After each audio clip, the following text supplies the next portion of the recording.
Hi, ఒకసారి మా ఇంటికి వస్తారా? ఎందుకు? మా అమ్మ బంగారం లాంటి కోడలు కావాలంటుంది, మిమ్మల్ని తీసుకెళ్దామని. నన్ను కూడా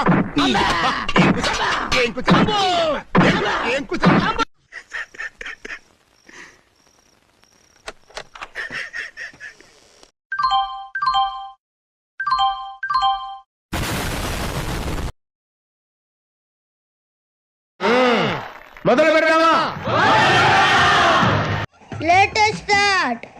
సో గాయ్స్ మేము టెక్ మహేంద్రకు వచ్చాం గాయ్స్. సో గాయ్స్ నేను సోగాయ్స్ అక్క దగ్గరకు వచ్చాను గాయ్స్. నిన్ను బిర్యానీ చేసి కాకుల్ని కుక్కల్ని మేప నువ్వెందుకు వచ్చావు ఇక్కడికి? నీ నెత్తి కొట్టది. సో గాయ్స్ కాదురా గొంట పాపడా, కేరళ పుట్టియు అమ్మాయి అయ్యి బాబాయ్ ఆపే బాబాయ్. కిందర గందర గంజిక్కి ఒరే తమ్ముడు తమ్ముడు ఒక్కసారి ఇలా చూడరా, నాతో మాట్లాడరా. నా తండ్రి కదా తమ్ముడు, తమ్ముడు అన్నయ్య చూడరా, నాతో మాట్లాడరా. వెళ్ళిపోయిన వాడివి వెళ్ళిపోవాల్సింది. మళ్ళా తిరిగి నా లైఫ్ లోకి ఎందుకు వస్తున్నావు? మళ్ళా నన్ను ఎందుకు ఇంత బాధ పెడుతున్నావు?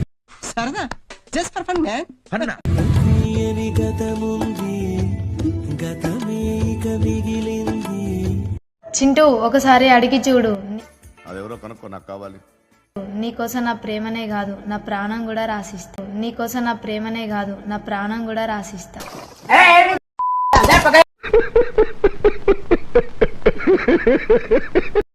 నా బీటెక్ అయిపోయిన ఈ గొర్రెలు మెప్పుకుంటున్నా కారణం ఆ ప్రైవేట్ కంపెనీ వచ్చే నెలకు 20,000 జీతం నా పొట్టేలు యొక్క వట్టకాయలతో సమానం. నా పొట్టేలు యొక్క వట్టకాయలతో సమానం. నీ అవ్వ సంవత్సరానికి 12 పొట్టేలు మెప్పుకుంటే చాలు, కానీ నేను 20 పొట్టేలు 30 గొర్రెలు మెప్తానా. చూడండి నా వెనకమెంతుడు.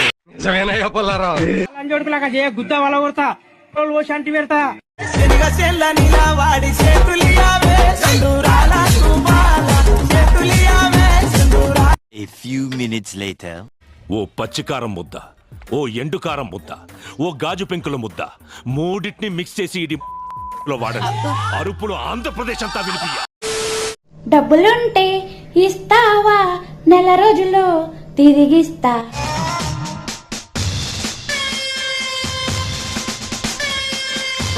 ఉన్నాయి ఇస్తాను 100కి 5 రూపాయలు వడ్డీ. అయ్య బాబోయ్ అంత వడ్డీయా? చేబుదులు ఇవ్వచ్చుగా.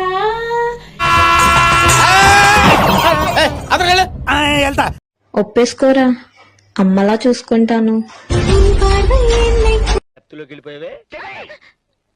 అమ్మో నిన్ను ఇలాగే కంటిన్యూ చేస్తే ఈ డెప్త్ చాలా డేంజర్ అయిపోద్ది.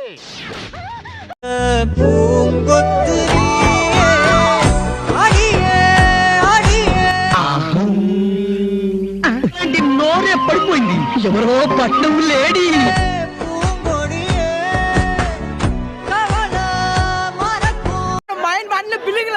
Smart Shankar mind blowing and believable రికార్డులు తిరిగేస్తుంది. అమ్మ బాబాయ్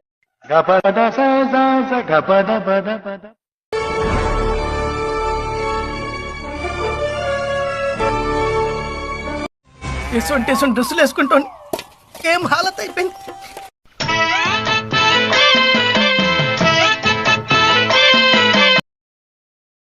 అమ్మ బాబాయ్ అయ్యి బాబాయ్. Strong personality sir. ఈ వయసులోనే ఇలా ఉన్నారంటే ఆ వయసులో చించేస్తుంటారు. ఎంత పెద్ద ఐస్ అయినా ఎండకు కరగాల్సిందే, ఎంత పెద్ద అందగత్తైనా నీకు పడాల్సిందే. ఏంట్రా ఇంత అందంగా ఉన్నాను? నా అందాన్ని చూసుకుంటే నాకే జలసిగా ఉందిరా. అలాంటిది నేను పడిపోయాను. నిజమా అల్లుడు? అంతకంటే ఇంకేం కావాలి సార్? హాయ్. ఈ రోజుల్లో నిజమైన ప్రేమ ఎక్కడుందో తెలుసా? నాకు తెలీదమ్మా. తెలీదా? నేను చెప్పానా? చెప్పు, చెప్పి తగలడు. ఒక మంచి సినిమాలో, ఒక స్టోరీలో, ఒక గొప్ప వ్యక్తిత్వం ఉన్న ఒక పర్సన్లో. నువ్వు ఇలాంటి నీతి వాక్యాలు మాట్లాడతావని నాకు నెల ముందే కలొచ్చింది. ఈ కత్తితో పొడిచానంటే ఇది నీ పొట్టలో దూరి ఎదురింటి బేబీ వీపులోంచి బయటకు వస్తుంది. This is last and final warning for you. ఒకే ఒక మంచోడిని, రొమాన్స్ లో పిచ్చోడిని. అదే అడుగుపంది ఫేస్, ఇదే ముళ్ళపంది నోసు, ముర్రా గేదెలా ఒళ్ళు. బుర్రా గోళ్ళ కళ్ళు, పందికొక పొట్టాలు లొట్టి పెట్టే సొట్ట, డిట్టో చచ్చిపోయిన మా క్లోజ్ ఫ్రెండ్ అన్నయ్య వెంకట్రావులో ఉన్నాం.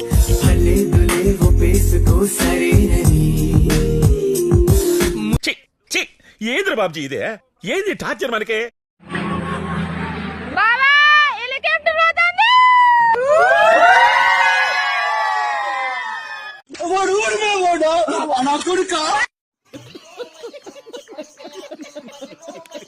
పెద్ద మనసుతో భర్త లేని ఆ పెద్ద ఆవిడ్ని కట్టుకొని ఆవిడకో జీవితం ప్రసాదించాలనుకోవడం తప్ప?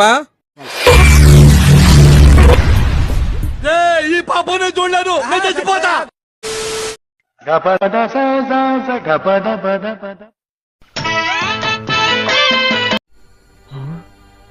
ఇదెక్కడ దారుణమయ్యా బాబు.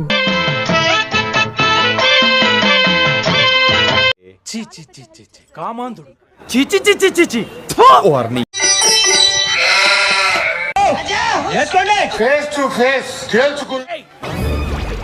ఎంతకి తెగించారా?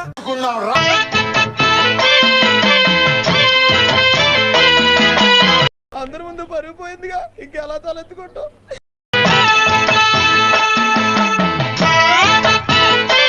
చూసిన అంబుధులో పెరిగే బుర్ర పెరగలేదంటరా, బుర్ర తొక్కువేదవా సన్నాసి. వాని పాస్ తెలిసి కూడా వాడిని ప్రాణం కన్నా ఎక్కువ ప్రేమించాను బ్రో. అడుగు తింటానిక. అందుకేనేమో దానికోసం నన్నే వదిలేశాడు. ఓకే, ఊరుకోవే, ఊరుకో. నేనున్నాను కదా, నేనేదో సాల్వ్ చేస్తాను. నువ్వు ఏడుస్తుంటే నాకు ఏడుపు వస్తుంది. అయినా కొడుకుని వర్ణించలేని బాధరా అమ్మా, ఇది గుంజేస్తుంది.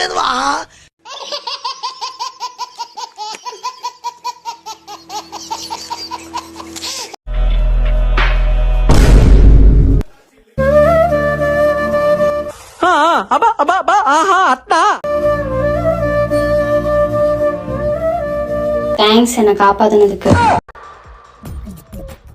నవ్వు ఆపుకుంటున్నావు కదరా? కక్కుర్తుబడి ఏ అమ్మాయికి కూడా ఎక్కువగా మెసేజెస్ చేయకండి. అదంతా అప్పుడండి, ఇప్పుడు నేను మారిపోయానండి. దానివల్ల చింపిరి మొహంది కూడా తనొక శ్రీదేవిలాగా నువ్వు ఒక సన్నాసిలాగా ఊహించుకుంటుంది తెలుసా? నేను ఎర్రిపోకుని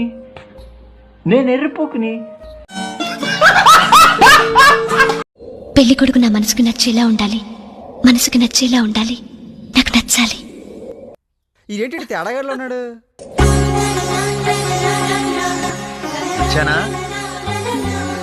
గాలి వెదవ్వే అనుకున్నాను, తేడాగాడివి కూడానా? ఈ కార్యక్రమం ఇంతటితో సమాప్తం. రేపు ఇదే అలవాసులపై మళ్ళీ కలుసుకుందాం. అంతవరకు సెలవు మరి. మీ అక్కయ్య మీనాక్షి పొన్నుదొరై. నా ఛానల్ పేరు గుర్తుందిగా? Please like, share and subscribe. ఏంటి